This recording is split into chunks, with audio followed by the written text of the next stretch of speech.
Coming up, tracking the numbers. New cases of the coronavirus are on the rise across parts of the country as the new Omicron subvariant continues to spread. We'll answer your latest questions. If you already have COVID, will the chances of you recovering get smaller if you get allergies? Then, Art Project. We'll go inside the White House for a look at a special exhibit featuring artwork by military kids as a way to shine a spotlight on military families here in America. It's all part of the First Lady's initiative. We're there with the story. Plus, this baby kangaroo is getting lots of attention. We'll explain why. And gardening for a good cause. This teen from Texas is helping feed the hungry and hoping to inspire others with his garden. The produce that is harvested from the gardens go directly to families in need here in the Austin area. His remarkable story just ahead. This is NBC Nightly News, Kids Edition. Welcome back to Nightly News Kids Edition. It's great to be with you guys. We've got a terrific lineup ahead, including a teenage boy from Texas who was gardening to give back to his community. Plus, one family's mission to raise awareness about a certain medical condition. But we want to begin right now with one of the top stories we continue to follow on this program and my evening broadcast as well. And that, of course, is the pandemic. We know you guys have some new questions, so let's get straight to them. Joining us now in our Ask the Doc segment this week is our friend Dr. Natalie Azar. Dr. Natalie, great to have you on. Before we get to our kids' questions, I want to jump to the front of the line, so to speak, and first ask you about the rise in COVID cases we've been seeing across the country recently. We know mask mandates or requirements have been lifted on planes and schools and other public places. So with this surge we're seeing, what do kids and parents need to know, especially with warmer weather and summer travel season coming?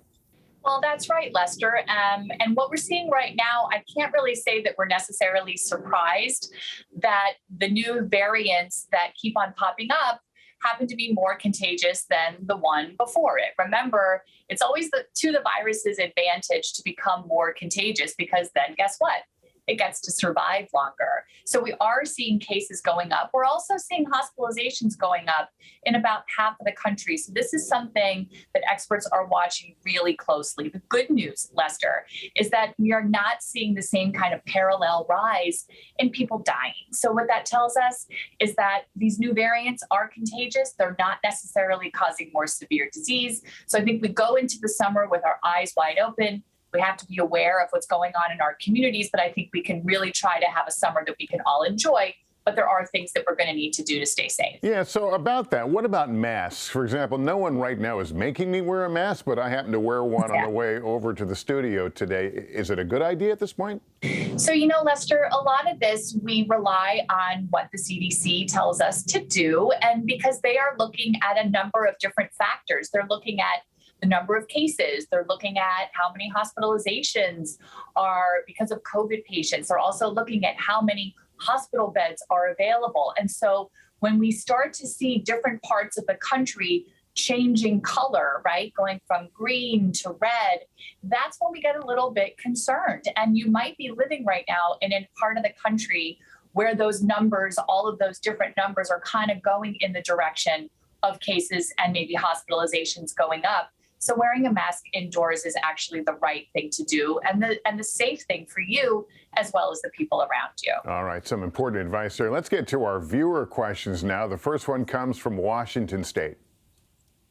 Hello, my name is Gia and I live in Maple Valley, Washington. And my question is, if you already have COVID, will the chances of you recovering get smaller if you get allergies? Thank you. I love Nightly News Kids Edition. Really interesting question, Gia. What about it, Doctor? That is a great question. And the good news is that if you have allergies, it really doesn't impact whether or not you're going to get better from COVID or how quickly you're going to get better from COVID. I would say the only thing to keep in mind there is that some people with allergies actually can also have asthma. And so if you do have asthma and COVID, might make your asthma a little bit worse. So you might be taking your inhaler more frequently, but don't worry about allergies, honey. Okay, our next questions come from some siblings in Maine. Hi, my name is McKenna. I'm 8 years old. Hi, my name is Maya and I'm 12. We're sisters. We live in Brunswick, Maine. We have 2 questions. is the coronavirus different from the Spanish flu? How do the people during the Spanish flu protect themselves? We love Nightly News Kids Edition. Bye! Bye, guys. And you have been doing your homework clearly. Well, Dr. Natalie, what about it?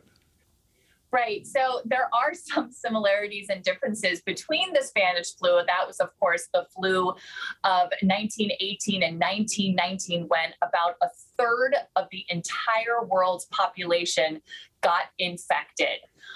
Some key differences. We did not have a flu vaccine at the time. We do have a COVID vaccine. We also didn't have antibiotics to treat infections that often came along with the flu. We, of course, have that now. Unfortunately, in this country, we've already lost more people to COVID than we did to the Spanish flu. But here's something really interesting. They didn't have vaccines and they didn't have antibiotics, but guess what they did have? They had isolation and quarantine and hygiene and disinfectants, and they even made people reduce the amount of time they were spent gathering in public, much like we saw here. And guess what? It worked then, and we know that it still works today. Well, that's an interesting historical perspective. Okay, our last question comes all the way from China. Hello, my name is Candy. I'm in China, Guangzhou. My question is, can dogs get coronavirus? Bye. You've got a cute dog there. I hear that question a lot. What about it? Well, the answer is that yes, pets actually can come down with COVID-19. They generally have a pretty mild illness. Very rarely do they get very sick. And the good news is that it's really hard to get COVID from your pet. But remember, if you yourself have COVID, you actually want to really stay away from your pet. And that means cuddling and snuggling and all of that stuff, and wear a mask around your pet because you don't want to inadvertently get your pet sick.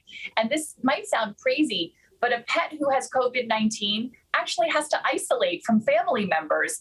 They don't wear a mask, but they do have to isolate. Your vet would tell you all about this. So again, not something to really worry about if you have a pet, but if you're a human and you do have COVID-19, you can actually give it to your pet, so you got to be careful. That's important because we don't want to get our little friends sick. All right, Dr. Natalie Azar, really fun to have you on this week. Thank you. Thanks, Lester. Now we want to head to the nation's capital for a look at a special exhibit that's been on display at the White House, spotlighting military kids' artwork. Our pal Jackson Daly has details. The White House, it's where the president lives and works. It's historical rooms filled with the finest art in the world. But recently, it's also home to some new artwork created by kids. Poems, paintings, and art pieces, all made by kids who have parents, family, or close friends in the military. It shows a little bit about what they live through and what they experience in their day-to-day. More than 20 pieces went on display in the East Wing of the White House last month. It was part of First Lady Dr. Jill Biden's initiative called Joining Forces, which works to provide support for families and caregivers of service members.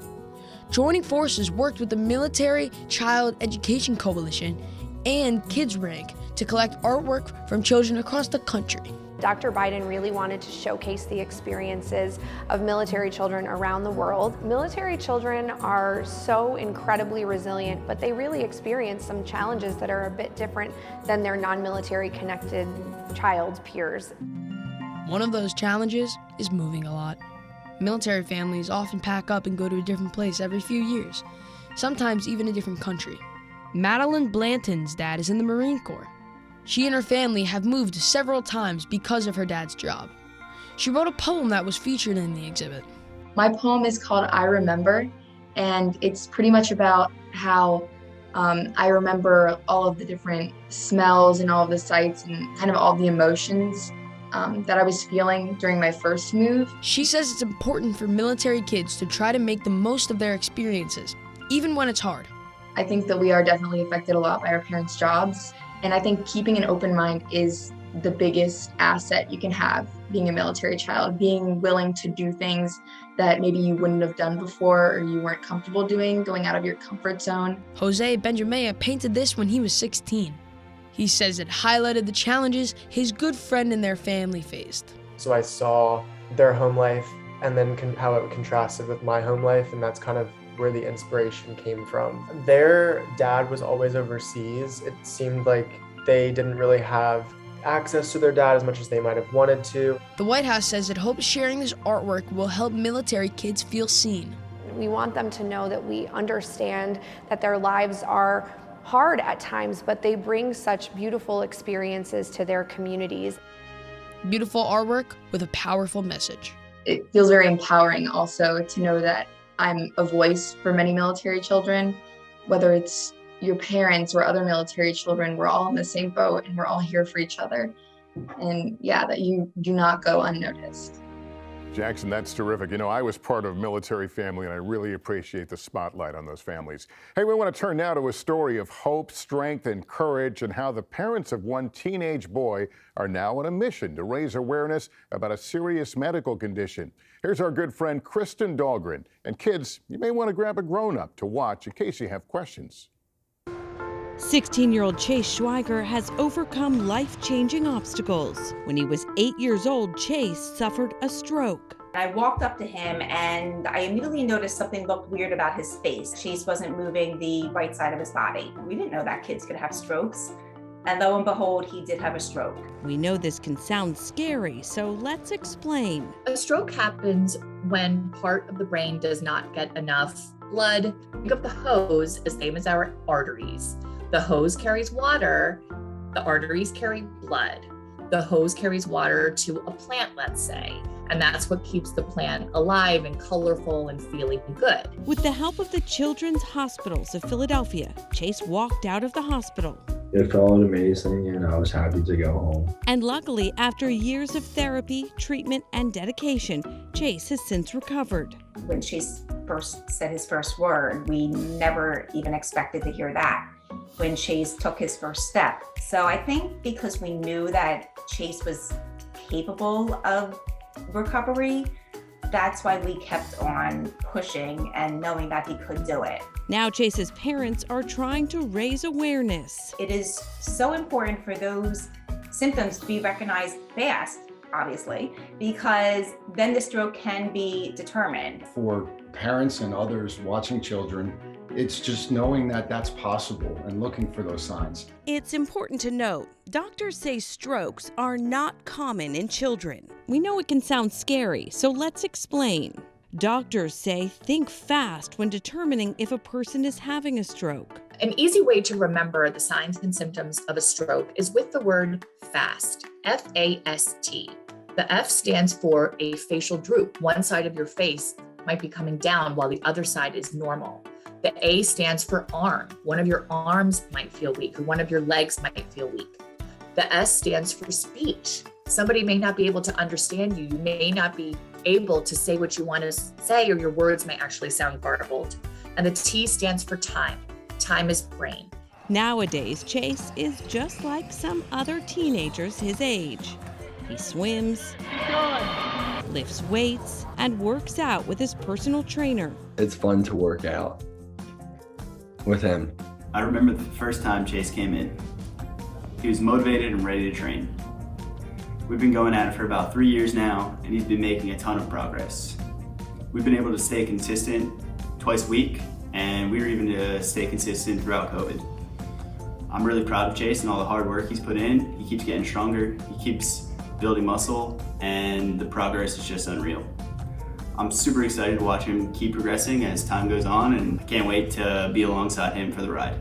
Thanks for always being for me, and thanks for making me stronger and happier. His parents are grateful for the support the family received from their community. There is the opportunity to really connect with a lot of other people who are going through something similar. Leaning on each other and grateful for how far Chase has come. Never give up. Keep going. Find something that you love. All right, Kristen, thanks so much. And again, we should note, doctors say strokes in children are not common, but it's still important to know the signs for people of all ages. Well, all right, let's switch gears now and head to the Bronx Zoo in New York City. Kids, check this out. A rare baby tree kangaroo just started poking its nose out of its mother's pouch. Zoo officials say the baby, called a Joey, is about the size of a thumbnail at birth. Imagine that. And it'll stay in the mother's pouch for several months. Officials say this is an exciting time at the zoo since it's the first of its species born at the Bronx Zoo since 2008. Finally, in our Inspiring Kids series, a teenage boy from Texas is making a difference in his community by growing produce to feed the hungry. Here's our friend Jolene Kent. Ian McKenna loves to garden. I grow anything from tomatoes to peppers to squash.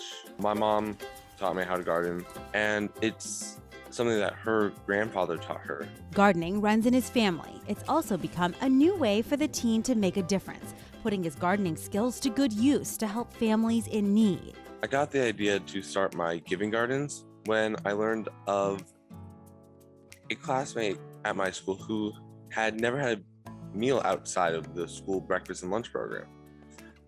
And I thought at first, it's just this one kid, it can't be that big of a problem. But that's when I learned that 1 in 4 kids at my school went to bed hungry. Ian wanted to help his classmates and his community in Austin, Texas. So at just 8 years old, he started growing his first garden at school to help feed kids. People actually started listening. And I started receiving donations. I started receiving people requesting to help volunteer. Since then, Ian has grown his efforts. Food insecurity is not something that's easy to see. There are now several gardens at schools around Austin, along with an orchard. And Ian also works with a nonprofit called Katie's Crops, which supports and teaches young people to plant giving gardens. The produce that is harvested from the gardens go directly to families in need here in the Austin area. In addition to helping produce food for families in Austin, the 17-year-old also wants to inspire others to do something too. One of my main missions with this is to inspire my peers and other kids to make a difference in their community any way they can. Giving back through gardening. And I donate all this produce to families facing hunger in Austin. One seed at a time. All right, Jolene, thanks so much for bringing us that story. And Ian, keep up the great work. Well, that's going to do it for us parents. Just a reminder, if your child has a question about any topic in the news, email a video to us at nightlynewskids@nbcuni.com. You can also follow us on Instagram @nightlykids.